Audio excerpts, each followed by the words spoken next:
ሰላም። አንድ ጊዜ አንድ ንጉስ በምድሪቱ ላይ አንድ ትልቅ አዋጅ አወጣ። ያወጣውም አዋጅ ምንድነው? እስቲ የህዝቤን ጥያቄ ልስማው እመልስለታለሁ አለ። ስለዚህ በዚህ 3 ቀን ውስጥ ሁሉም ሰው ጥያቄውን መጥቶ ያጽፍ። ያመጣውን ጥያቄ እንደ ንጉስነቴ እመልስለታለሁ ብሎ አዋጅ አወጣ። ስለዚህ ሁሉም ሰው ያለውን ጥያቄ እየመጣ ማጻፍ ጀመረ። 1ኛ ቀን፣ 2ኛ ቀን፣ 3ኛ ቀን። አንዳንዱ የትዳር ጥያቄ ያለበት ለትዳር ጥያቄውን አቀረበ። አንዳንዱ የቤት ጥያቄ ያለበት ቤት ጥያቄ አቀረበ። አንዳንዱ የትምህርት ጥያቄ ያለበት ትምህርቱን ጥያቄ አቀረበ። አንዳንዱ ደግሞ ከሀገር ወጥቶ ሌላ ሀገር ሄዶ መማር ይፈልጋል፣ መኖር ይፈልጋል። እሱን አቀረበ። ሰው ጥያቄ የሚለውን ነገር ሁሉ ሄዶ አጻፈ እና የመጨረሻው 3ኛ ቀን ምሽት ላይ አንድ ያረጁ እናት ጥያቄያቸውን ይዘው መጡ። የሚኖሩት የተራራው ጀርባ እና መንገድ የለም፣ መብራት የለም፣ መጠለያ የለም፣ ምንም በቃ ምድረ በዳ ነው እና የሚገቡት ራሱ እንጨት ምርኩዝ ተደግፈው በሆነ በሚያዳልጥ ሰፈር ውስጥ አልፈው ነው የሚገቡት እና እኚህ እናት ሩብ ጉዳይ ለ12 የመጨረሻው ሰዓት ላይ ሊዘጋ ሲል እዛ ቦታ ላይ ይደርሳሉ።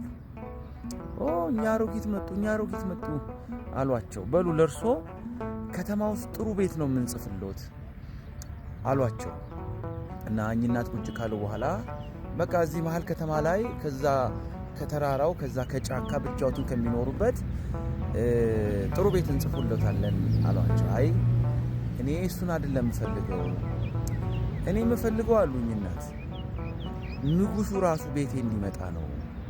ይህንን ከጻፍክ ጻፍልኝ፣ ከከተብክ ከትብልኝ አሉት። አይ እሱ ያሞታል አሏቸው። ግድ የለም በቃ ይህን ከትብልኝ ብለው ተነስተው እንደገና ዱላቸው ይዘው ተመለሱ። በንጋታው ንጉስ መጣ፣ ተሰየመ ወንበሩ ላይ።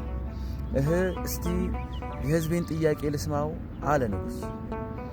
እንትና የሚባል ሰው ኮንዶሚኒየም ብሏል፣ እንትና የሚባል ሰው ውጭ ሀገር ሄጄ መማር እፈልጋለሁ ብሏል፣ እንትና የምትባል ሴት ማግባት እፈልጋለሁ ብላለች እያሉ የአገሪቱን ህዝብ ጠቅላላ ዘረዘሩለት። ጥያቄ አላቸው። ይሄ ብቻ ነው የህዝቤ ጥያቄ? በቃ ይሄ ነው አለ። አይ ፈርተን ነው እንጂ አንዲት ጭንቅላቷን የሚያማት አእምሮ በሽተኛ የሆነች አሮጊት መጣ ነበረ እና ልስማዋ ጥያቄዋን። እሷ ያለችው አንድ ጥያቄ ነው። ንጉሱ ቤቴ ይምጣ ብላለች፣ ግን ንጉሱ 1000 ዓመት ንገስ፣ የእሷ ሰፈር ንጉስ የሚገባበት አይደለም፣ ከተራራው ጀርባ ነው አሉት። ንጉሱ ከነበረበት መቀመጫ ከተሰየመበት ቦታ ላይ ቆመ በእግሩ። በሉ እቺ ሴት ብልናታል፣ አሁን ፈጥናችሁ መንገድ አስገቡ፣ መብራት አስገቡ፣ ቤት ይሰራ፣ ሁሉ ዕቃ ይሟላ፣ G+4 ቤት ለእሷም ለእኔም ይሰራ፣ ሄጄ እሷን ጎበኛታለሁ። እቺ እናት የጠየቀችው ንጉሱ ይምጣ ብላ ነው። ንጉሱ ግን የመለሰላት የውሃ ጥያቄ፣ የመብራት ጥያቄ፣ የቤት ጥያቄ፣ የምግብ ጥያቄ ሁሉንም መልሶላት አለፈ። ወገኖቼ ማቴዎስ ምዕራፍ 6 ቁጥር 32 እንደዚህ ይላል፣ ነገር ግን አስቀድማችሁ የእግዚአብሔር መንግሥት ጽድቁንም ሁሉ ፈጽሙ፣ ይሄ ሁሉ ይፈጸምላችኋል። ይሄ ሁሉ ማለት ምዕራፍ 6 ከላይ የተዘረዘሩት ነገሮች ሁሉ ማለት ነው። ለምሳሌ ምን ተዘርዝሯል ካላችሁ፣ ስለምትበሉት፣ ስለምትለብሱት፣ ስለምታጌጡበት፣ ስለምትጠጡት፣ ስለ ነፍሳችሁ፣ ስለ ስጋችሁ አትጨነቁ። አስቀድማችሁ እናንተ የእግዚአብሔርን መንግሥት ጽድቁን ፈልጉ፣ ሌላውስ ይጨመራል። ይሄ ሁሉ ከላይ የተዘረዘረ። አሁን በምድር ኑሯችን ላይ በጣም የሚያስጨንቁን ነገሮች አሉ።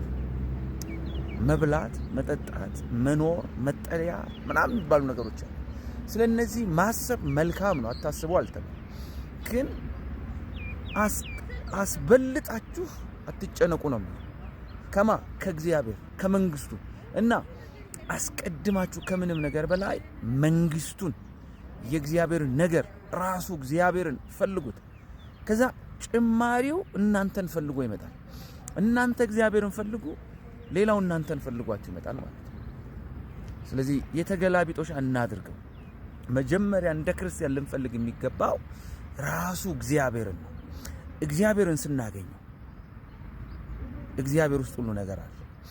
የኛ እግዚአብሔር ሙሉ ነው። የኛ እግዚአብሔር እየዘረዘር ነው ለሰዎች እያካፈል ነው ድፍን ነው። አሜን። 200 ብር ውስጥ 100 ብር፣ 50 ብር፣ 10 ብር ሳንቲሞች እንዳሉ እግዚአብሔራችንን ስናገኘው አይገርምም? የሌለው ነገር የለም። እግዚአብሔር ውስጥ ገንዘብ አለ። እግዚአብሔር ውስጥ ህይወት አለ። እግዚአብሔር ውስጥ ጤና አለ። እግዚአብሔር ውስጥ ሰላም አለ። እግዚአብሔር ውስጥ ረፍት አለ። እግዚአብሔር ውስጥ የዘላለም ህይወት አለ። እግዚአብሔር ውስጥ መማር አለ፣ ማደግ አለ፣ መበልጸግ አለ። እግዚአብሔር ውስጥ እውነተኛ የሆነ ሰላም አለ። ስለዚህ ዛሬ ይሄንን የምትሰሙ ይሄን ፕላትፎርም የምትሰሙ ወገኖች አስቀድሞ እግዚአብሔርን መፈለግ ይብዛል። እግዚአብሔርን ስታገኙት የሚጎልባችሁ ነገር የለም። የምትፈልጉትን ሁሉ ባይሆንም የሚያስፈልጋችሁን ሁሉ ግን እሱ ያሟላላችኋል። እግዚአብሔር ስትከተሉት የሚከተላችሁን ነገር ይሰጣችኋል። እግዚአብሔር የተባረከ ነው። ስለዚህ ከጭማሪው ጀርባ ህይወታችሁን አትጨርሱ። ከጭማሪው ጀርባ ዘመናችሁን አትጨርሱ። ከእግዚአብሔር ጀርባ ይሁን መገኛችሁ፣ ማረፊያችሁ፣ ፍላጎታችሁ፣ መሮጣችሁ እግዚአብሔርን ለማግኘት ይሁን። እግዚአብሔርን ካገኛችሁት ሌላ የሚያስፈልጋችሁን ነገር እሱ ሂዱላቸው ይላል። እግዚአብሔር የተባረከ ይሁን። ስለዚህ ዋናውን ነገር ዋና ማድረግ ይሁንላችሁ። ከፊታችሁ እግዚአብሔር ይቅደምላችሁ። እሱን ስታገኙት ሁሉ ነገር ሙሉ፣ ሁሉ ነገር ሴፍ ነው። ጤናውም፣ ሀብቱም፣ ንብረቱም፣ የዘላለም ህይወቱም ከእግዚአብሔር ጀርባ ነው ያለው። ስለዚህ ዋናውን ጽድቁን፣ መንግስቱን እግዚአብሔር መፈለግ ይብዛላችሁ። በጌታ በኢየሱስ በዚህ ቃል ባረኳችሁ። አሜን። ተባረኩ።